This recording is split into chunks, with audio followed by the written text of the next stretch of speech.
Students, this is Radhika गौर और आज शुरू करने जा रहे हैं हम अपना जो चैप्टर है उसको। और चैप्टर हमारा क्या है ये आप आसानी से जानते हैं। हमारा चैप्टर है प्रायोगिक ज्यामिति और इसी का हम सेशन नंबर 5 आज यहाँ पे डिस्कस करने जा रहे हैं। तो देखिए ये आपका एक आखिरी सेशन है और इसमें हम कुछ विशिष्ट प्रकार के चतुर्भुजों की रचना सीखेंगे और देखेंगे हम किस तरीके से चतुर्भुज को आसानी से रचना उसकी कर सकते हैं। तो उम्मीद करती हूँ आपको ये सेशन भी बहुत अच्छे से समझ में आने वाला है। तो चलिए हम इस सेशन को शुरुआत करते हैं। तो देखिए सबसे पहले आप ये समझने की कोशिश कीजिए कि जो भी हमारा चतुर्भुज होता है उसमें हमने देखा कि हमें 5 माप दी गई होती हैं। यदि हमें 5 माप दी गई हो, कितनी 5 माप दी गई हो, तो उनका इस्तेमाल करके हम किसी भी चतुर्भुज का निर्माण कर सकते हैं। लेकिन कुछ विशिष्ट प्रकार के भी चतुर्भुज होते हैं जहाँ सिर्फ आपको 1 माप दी गई हो या 2 माप दी गई हो। तो उन चतुर्भुज का निर्माण आप कैसे करेंगे, वो कौन से ऐसे विशिष्ट चतुर्भुज हैं जिनका हम इस तरीके से निर्माण कर सकते हैं, इस चैप्टर में हम वही समझने वाले हैं, इस सेशन में हम वही समझने वाले हैं। तो चलिए शुरू करते हैं। सबसे पहले देखिए आपको एक क्वेश्चन दिया गया है और इस क्वेश्चन को समझाने का मैं आपको प्रयास करती हूँ। देखिए क्वेश्चन आपको ये दिया गया है, आपको एक वर्ग की रचना करनी है जिसकी भुजा दी गई है 4.5 सेंटीमीटर।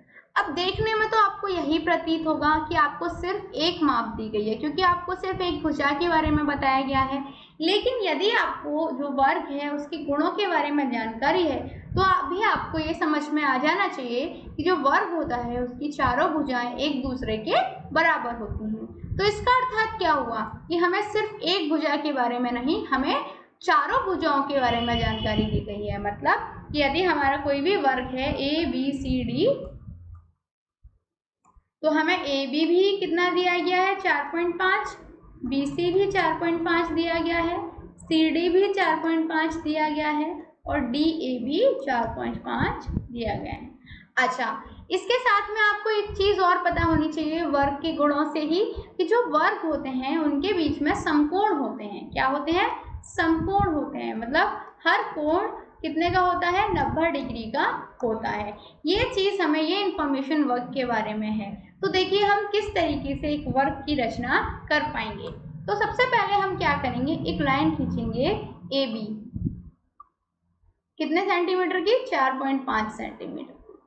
इसके बाद में हम क्या कर सकते हैं, A पे हम 90 डिग्री का एंगल बनाएंगे, B पे भी हम 90 डिग्री का एंगल बनाएंगे और इनको ऐसे बढ़ा देंगे। क्लियर? इनको इस तरीके से कुछ हम बढ़ाएंगे। क्लियर? स्ट्रेट लाइन नहीं आ रही है, आपको पता है रीजन, आप इतने टाइम से पढ़ रहे हो।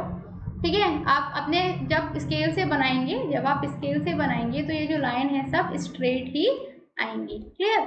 तो देखिए हमने ये मिला दिया। अब हम क्या करेंगे, A से इधर C कर दो, इधर D कर दो, A से D तक हम 4.5 सेंटीमीटर की एक चाप लगाएंगे और B से भी हम C पे 4.5 सेंटीमीटर की एक चाप लगाएंगे। अब हम क्या करेंगे, इस बिंदु से इस बिंदु को मिला देंगे, 4.5 सेंटीमीटर ही ये भी आ जाएगा। तो आपको जो वर्ग मिला, क्या मिला? ABCD, ये वर्ग आपको प्राप्त हुआ जहाँ पे आपने देखा कि 4.5, 4.5 और 4.5 सेंटीमीटर की हमारी रेखाएं हमें मिल रही हैं। अर्थात ये जो वर्ग है हमारा सही है। हर रेखा के बीच में का जो कोण है वो 90 डिग्री का है और जो रेखाखंड है उनकी लंबाई 4.5 सेंटीमीटर है। समझ में आया आपको? इस तरीके से हम किसी भी त्रिभुज का निर्माण, चतुर्भुज का निर्माण कर सकते हैं। अगला क्वेश्चन देखिए, आपको एक समचतुर्भुज दिया गया है। क्या दिया गया है? समचतुर्भुज।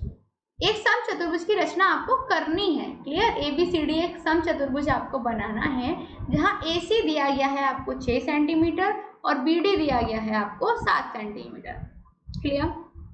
अच्छा देखिए, आपको ये चीज पता है कि जो समचतुर्भुज है उसे इंग्लिश में क्या कहते हैं? रोम्बस कहते हैं। आपको मैंने गुण भी बताए थे कि जो समचतुर्भुज होते हैं उनके गुण क्या होते हैं। तो सबसे पहला गुण ये होता है कि उसके जो विकर्ण होते हैं, उसके विकर्ण जो होते हैं एक दूसरे को लंब द्विभाजित करते हैं, लंब द्विभाजित करते हैं। क्लियर? जब हमें ये पता है तो हम आसानी से क्या कर सकते हैं, दोनों विकर्णों का इस्तेमाल करके ABCD भी समचतुर्भुज का निर्माण कर सकते हैं। तो देखिए हम क्या करेंगे, हम सबसे पहले एक विकर्ण बनाएंगे AC, कितने सेंटीमीटर का, 7 सेंटीमीटर का। उसके बाद में हम एक लंब समद्विभाजित इस AC को करेंगे। तो हाफ से ज़्यादा डिस्टेंस लेंगे, यहाँ सेंटर बनाएंगे, यहाँ से एक चाप लगा देंगे इधर, सेम इधर, यहाँ से फिर चाप लगाएंगे इधर, फिर इधर। क्लियर। अब हम इस बिंदु से इस बिंदु को मिला देंगे। इतना हो गया। अब हम क्या करेंगे, हमें पता है कि AC हमारा कितना है, 6 सेंटीमीटर है। क्लियर। तो देखिए हम क्या करेंगे, ये हमारा देखिए यहाँ पे एक चीज करते हैं हम कि इसको नाम देते हैं हम BD, क्योंकि हमें BD 7 सेंटीमीटर दिया गया है। तो ये हो गया BD, ये बनेंगे AC इधर। तो देखिए A हमें पता है, हमें कितना, AC हमारा 6 सेंटीमीटर है। तो क्या करेंगे हम, जब ये 6 सेंटीमीटर है AC हमारा, तो हाफ कर देंगे, O पे यहाँ पे डिवाइड हो रहा है, तो AO बराबर कितना हो जाएगा, 6/2, 3 सेंटीमीटर, और CO बराबर भी कितना हो जाएगा, 6/2, 3 सेंटीमीटर। तो यहाँ O को केंद्र मानेंगे और 3 सेंटीमीटर की चाप लगा देंगे। यहाँ पे भी O को केंद्र मान के 3 सेंटीमीटर की चाप लगा देंगे। अब इस बिंदु से हम इस बिंदु को मिलाएंगे, इस बिंदु से हम इस बिंदु को मिलाएंगे, ऐसे मिलाएंगे और इस तरीके से मिला देंगे। तो ये जो आपको समचतुर्भुज प्राप्त होगा वो कुछ इस तरीके का होगा। बस यहाँ पे आप ये कर लीजिए A B C D। Clear. आपको इस तरीके से समचतुर्भुज आपको मिल जाएगा। और हमने बेसिकली देखा कि कितनी आसानी से इसका निर्माण भी हो गया। बस हमें ये देखना है कि हमें दिया क्या गया है और साथ में हमें क्या करना है, गुणों को याद रखना है। अगला क्वेश्चन देखिए, हमें एक वर्ग बनाना है। क्या वर्ग बनाना है, रीढ़, जिसमें RE दिया गया है हमें 5.1 सेंटीमीटर। तो देखिए हमें सबसे पहले पता है कि जब 5.1 सेंटीमीटर की एक भुजा दी गई है तो वर्ग की चारों भुजाएं एक बराबर होती हैं। जब बराबर होती हैं तो अर्थात ये हुआ कि सारी की सारी भुजाएं 5.1 सेंटीमीटर की हैं। साथ में हमें ये भी पता है जो वर्ग है उसके जो कोण होते हैं वो 90 डिग्री के होते हैं, समकोण होते हैं। तो इस तरीके से अब हम इस वर्ग का निर्माण करना शुरू करेंगे। तो देखिए RE हमें दिया गया है 5.1 सेंटीमीटर, हमने ये बनाया यहाँ पे। E पे हमने 90 डिग्री का कोण बना लिया। E से हमने A पे क्या किया, E को केंद्र माना और 5.1 सेंटीमीटर की इधर चाप लगा दी। सही है। अब हमने A को केंद्र माना और D पे 5.1 सेंटीमीटर की चाप लगा दी। अब हम क्या करेंगे, D को केंद्र मानेंगे, सॉरी R को केंद्र मानेंगे और D पे 5.1 सेंटीमीटर की चाप लगा देंगे। हम क्या करेंगे, A से E को मिला देंगे, A से D को मिला देंगे और D से R को मिला देंगे। इस तरीके से हमें READ ये वर्ग प्राप्त हो जाएगा। जब हम नाप के देखेंगे तो हम पाएंगे ये भी 90 डिग्री का कोण बना है, ये भी 90 डिग्री का, ये भी 90 डिग्री का और ये भी 90 डिग्री का, और भुजाएं भी एक दूसरे के बराबर होंगी। तो इस तरीके से हम क्या कह सकते हैं, इस तरीके से हम कह सकते हैं कि हमारा जो वर्ग है वो एकदम सटीक है, एकदम सही है, कोई भी गड़बड़ी हमने नहीं की है उसमें, और जो हमारा वर्ग है वो अच्छे से हमारा बनके हमें मिल चुका है। ये चीज़ आप अपने माइंड में फिक्स कर लीजिए। तो देखा आपने कितनी आसानी से हम किसी भी वर्ग का निर्माण कर पाए। चरण भी हम इसी तरीके से लिखते हैं कि RE हमने इतना रेखाखंड बनाया, E पे हमने 90 डिग्री बनाया, E को केंद्र मानकर त्रिज्या 5.1 सेंटीमीटर का एक चाप बनाया जो A पर काटता है। फिर A को केंद्र मानकर त्रिज्या 5.1 सेंटीमीटर का एक चाप बनाया जो R को केंद्र मानकर त्रिज्या 5.1 सेंटीमीटर का एक चाप बनाया जो परस्पर D पे काटते हैं। फिर हमने AD और RD को मिला दिया। इस तरीके से ही तो हमने बनाया था, उसी तरीके से हमने चरण लिख दिए। देखिए आपको बताया है मैंने, क्या बताया है कि चरण लिखना भी उतना ही ज़रूरी है जितना कि फिगर बनाना। क्यों? क्योंकि जो मार्क्स होते हैं दोनों के लगभग बराबर होते हैं। समझ में आया?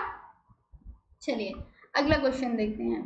अगला क्वेश्चन ये है कि हमें एक आयत का निर्माण करना है जिसकी आसन्न भुजाओं की लंबाई 5 सेंटीमीटर और 4 सेंटीमीटर की है। अच्छा, जब आयत की बात आती है तो ये बताइए कि आपको आयत के गुण याद हैं? यदि आपको आयत के गुण याद है तो मैंने आपको ये बताया था कि आयत जो होता है एक तो वो समकोण बनाता है, दूसरा आयत की जो सम्मुख भुजाएं होती हैं वो एक दूसरे के बराबर होती हैं।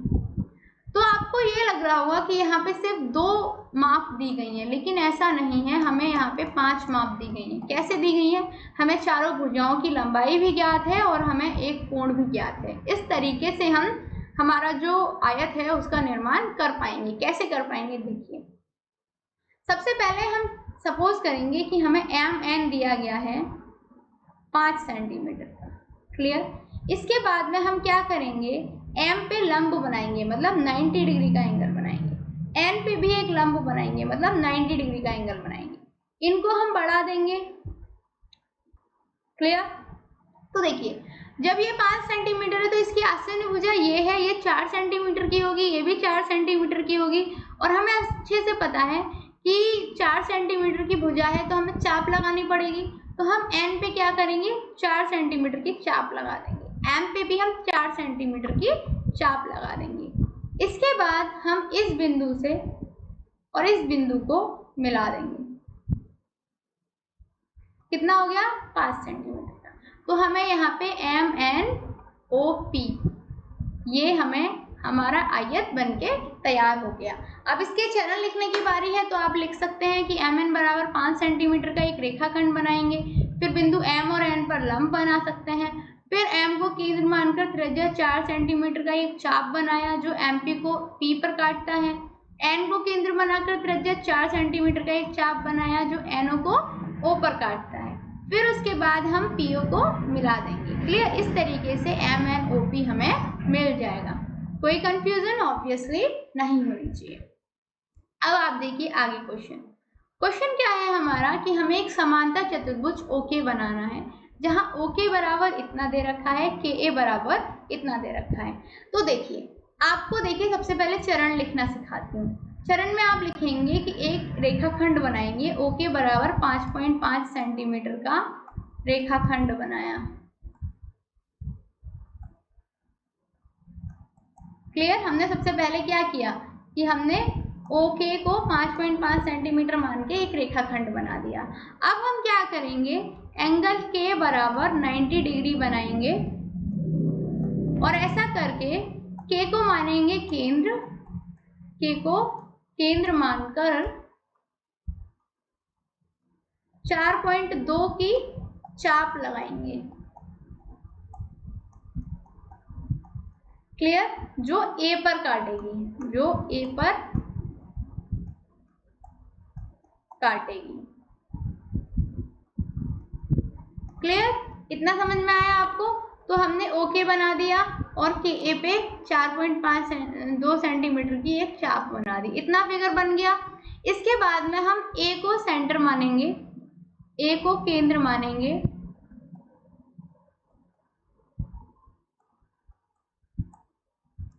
.5 सेंटीमीटर की चाप लगाएंगे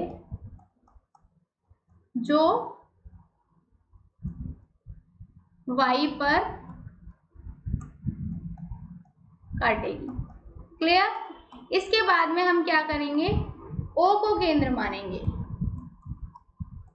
O को केंद्र मानेंगे, Y तक 4.2 सेंटीमीटर की चाप लगाएंगे। उसके बाद हम OY और OAY को मिला देंगे। ऐसा करने से हमें हमारा OKAY प्राप्त हो जाएगा। कैसे, देखिए हमने OK बनाया 5.5 सेंटीमीटर का, 90 डिग्री का ये एंगल बनाया। K से A पे चाप लगाया 4.2 सेंटीमीटर का, A को केंद्र मान के यहाँ पे 5.5 सेंटीमीटर का चाप लगाया। फिर यहाँ से हमने यहाँ से यहाँ तक 4.2 सेंटीमीटर का चाप लगाया और इस तरीके से हमने OKAY का निर्माण कर लिया। क्लियर। तो ये हमारा क्वेश्चन यहाँ पे सॉल्व हो गया। तो देखिए, अब हमने इस चैप्टर से क्या सीखा वो हम यहाँ पे एक बार शॉर्ट में डिस्कस कर लेते हैं। सबसे पहली चीज़ जो हमने सीखी वो ये है कि हमेशा ये याद रखना है कि कोई भी हमारे पास यदि माप हैं, तो यदि 5 माप हमें ज्ञात हैं तो हम किसी भी अद्वितीय चतुर्भुज का निर्माण कर सकते हैं। दूसरी चीज हमने ये सीखी कि हम कोई भी चतुर्भुज की रचना कर सकते हैं यदि उसकी 4 भुजाओं की लंबाई दी गई हो और एक विकर्ण दिया गया हो। यदि ऐसा है तो हम एक चतुर्भुज की निर्माण कर पाएंगे। दूसरी चीज ये कि हम एक चतुर्भुज की रचना कर सकते हैं यदि उसके 2 विकर्ण और 3 भुजाएं हमें ज्ञात हो। ऐसी कंडीशन में भी एक चतुर्भुज हम बना सकते हैं। चौथा ये कि यदि हमें 2 आसन्न भुजाएं और 3 कोणों की माप ज्ञात है तब भी हम एक चतुर्भुज की रचना कर सकते हैं। और पांचवा ये कि यदि हमें किसी भी चतुर्भुज की 3 भुजाएं और उनके बीच के 2 कोणों की माप ज्ञात हो तब भी हम एक चतुर्भुज की रचना कर पाएंगे। तो इस तरीके से कुछ तरीके हैं ये जिनके हमारे पास होने से या जिनके हमें ज्ञात होने से हम किसी भी अद्वितीय चतुर्भुज की रचना कर सकते हैं। तो उम्मीद करती हूँ आपको ये चैप्टर समझ में आया होगा, आपने सीखा होगा कि हमारे चतुर्भुज क्या होते हैं और उन चतुर्भुज की रचना करते दौरान हमें किस किस बात का ध्यान रखना होता है और हमें क्या ज्ञात हो किस तरीके से हम आधार बना के किसी भी चतुर्भुज की निर्माण कर सकते हैं। तो उम्मीद करती हूँ आपको ये चैप्टर और ये सेक्शन दोनों ही अच्छे से समझ में आए होंगे। मिलते हैं अगले सेशन में एक नए चैप्टर के साथ। तब तक के लिए शुक्रिया एंड गुड बाय।